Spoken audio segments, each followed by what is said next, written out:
జగన్మోహన్ రెడ్డి గారు ఉండగా మెడికల్ కాలేజీల్లో 100కి 10 సీట్లో 15 సీట్లో సెల్ఫ్ ఫైనాన్సింగ్ కింద ఎంసెట్ ద్వారానే కౌన్సిలింగ్ ద్వారానే అడ్మిషన్లు ఇస్తే లోకేష్ నాయుడు గారు దళితులకి బీసీలకి మైనార్టీలకి సీట్లు పోయినాయి జగన్మోహన్ రెడ్డి అమ్ముకుంటున్నాడని చెప్పి మాట్లాడిన మీరు ఇవాళ కాలేజీలని ప్రైవేట్ పరం చేస్తున్నారు. మరి దళితులకి బీసీలకి మైనార్టీలకి ఎస్సీలకి మెడికల్ కాలేజీ డాక్టర్లు అక్కర్లేదా మీ గవర్నమెంట్లో? పేద దళితులు బీసీలు ఎస్సీలు మైనార్టీలు మెడికల్కి సీట్లు అక్కర్లేదా? చదువుకో అక్కర్లేదా? 15,000 రూపాయలు సంవత్సరానికి ఫీజు కట్టి చదువుకో అక్కర్లేదా? నిధులు చెప్పారు కదా మీరు, వాటి మీద దృష్టి పెట్టండి.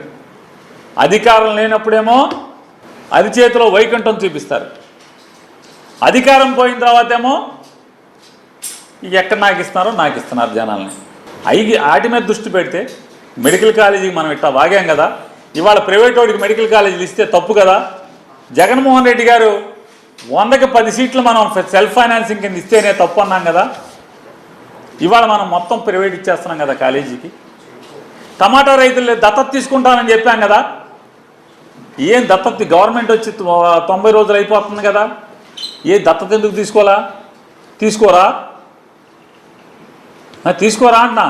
మీ కార్యకర్తలకు పదవులు వేయడం, వైఎస్ఆర్ కాంగ్రెస్ పార్టీ వాళ్ళని కూనీలు చేయడం, వైఎస్ఆర్ కాంగ్రెస్ పార్టీ వాళ్ళని హత్యా ప్రయత్నాలు చేయడం, వైఎస్ఆర్ కాంగ్రెస్ పార్టీ వాళ్ళు ఇళ్ళు ధ్వంసాలు చేయడం, ఆస్తులు ధ్వంసం చేయడం, కార్లు ధ్వంసం చేయడం, వీటి మీద దృష్టి.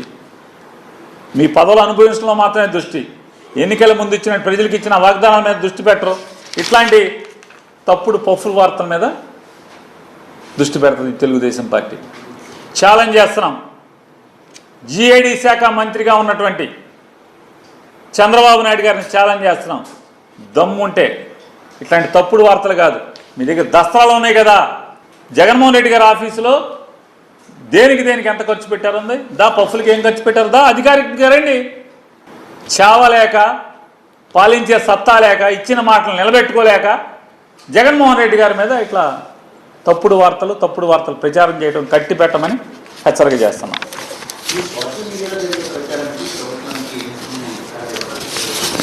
మొత్తం తెలుగుదేశం వాళ్ళేగా, ఈ మొత్తం తెలుగుదేశం వాళ్ళేగా తిప్పుతున్నాదన్న.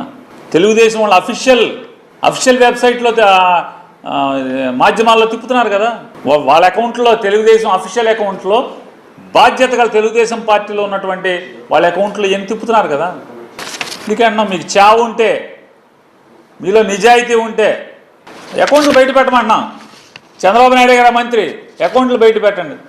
ఏది జగన్మోహన్ రెడ్డి గారి మీద ఇంకా పడేడిసే కంటే కూడా మీ వాగ్దానం మీద, మీ మాటల మీద పొద్దున పూటేమో జెండా ఎగరేయటానికి ఆగస్టు 15 గణతంత్ర దినోత్సవం జరుపుకోండి, బాగా పండగ చేసుకోండి, తల 10,000 ఇస్తామని చెప్పి, సాయంత్రానికేమో జనరల్ ఫండ్లో ఖర్చు పెట్టుకోండి అని చెప్పి, జనరల్ ఫండ్లో పంచాయతీ తీర్మానం చేసుకోండి, గవర్నమెంట్ జీవోకి ఏం సంబంధం లేదు.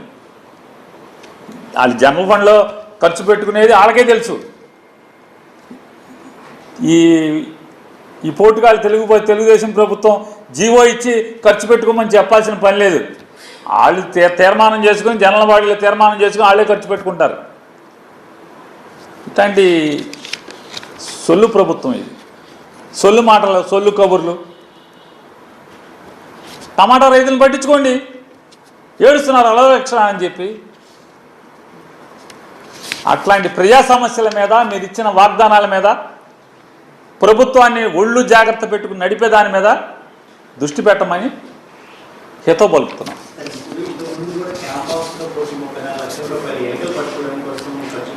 అదే చెప్తున్నాం. నారా చంద్రబాబు నాయుడు గారు, జిఐడి శాఖ మార్చులు నారా చంద్రబాబు నాయుడు గారిని ఛాలెంజ్ చేస్తున్నాం. జగన్మోహన్ రెడ్డి గారి మీద తప్పుడు ప్రచారాలు, ఎలుకలు పట్టుకుంటా 1 కోటి రూపాయలు, లేదా పఫ్ఫులు తింటాక 3 కోట్లు, ఇవన్నీ కూడా మీరు అధికారికంగా, మీరే ఆ శాఖ మంత్రి కాబట్టి మీరు ఆ దస్త్రాలన్నీ బయట పెట్టండి, గవర్నమెంట్ పొద్దులన్నీ కూడా బయట పెట్టమని చెప్తున్నాను. యాక్చువల్గా ముఖ్యమంత్రికి ఇప్పుడు మనకు చంద్రబాబు నాయుడు గారికి యాక్చువల్గా మనకి ఎంత సెక్యూరిటీ, Z+ సెక్యూరిటీ ఇస్తాం చంద్రబాబు నాయుడు గారికి. అట్ ద సేమ్ టైం ఈరోజు అతగాడికి ఇంతకుముందు 960 మంది 980 మంది ఇంచుమించుగా పోలీస్ డిపార్ట్మెంట్ వాళ్ళు పనిచేసేవారు. దానికి నెలకి 6 కోట్ల రూపాయలు అయ్యేది దానికి ఎస్పెషల్లీ. సో 5 సంవత్సరాలకి ఎంత అయింది అన్నది మీరు చూసుకోవచ్చు.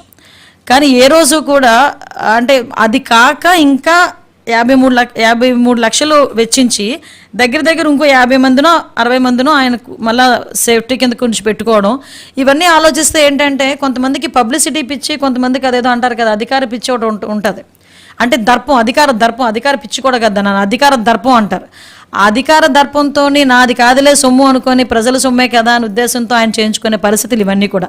కాబట్టి అటువంటి వాటిలో ఏమీ జరిగే ప్రసక్తి లేదు. ఇప్పుడు కూడా మేము చాలా క్లియర్గా ఏం చెప్తున్నామంటే ఆయన ఏదైతే ఏదో కోర్టుకి వెళ్తారో లేకపోతే ఎక్కడైనా వేస్తారు, హైకోర్టుకి వెళ్తారు, ఏదైనా వేస్తారు, కానీ ఈ రోజుకి కూడా ఆయన ప్రతిపక్ష నాయకుడు కాకపోయినా ఎక్స్ సీఎం కాబట్టి అతనికి ఇవ్వాల్సిన Z+ సెక్యూరిటీ అతనికి ఇస్తున్నాం.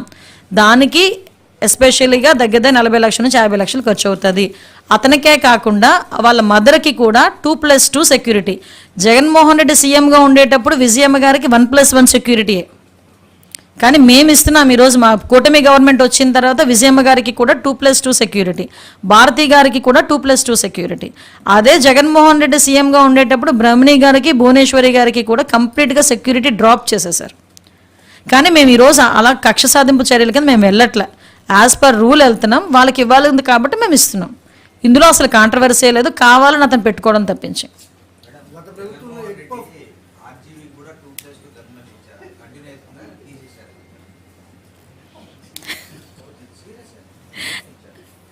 పరిశీలిస్తామండి, అది పరిశీలిస్తాం. ఓకే, అంటే ఎగ్ పవర్లకి 3 కోట్లు అవుతుంది, ఎలకలకి కూడా 3 కోట్లు అవుతుంది, అని చాలా ఉంటాయి. అది చూపిస్తే ఏం చేస్తారంటే దమ్ముంటే, అలా కాదబ్బా, అది కాదండి. మేమేమంటామంటే చాలా చూపించాము, 36 హత్యలు జరిగినాయి అని ఎక్కడికో వెళ్ళి కూర్చొని వాక్కొని వచ్చాడు ఆయన.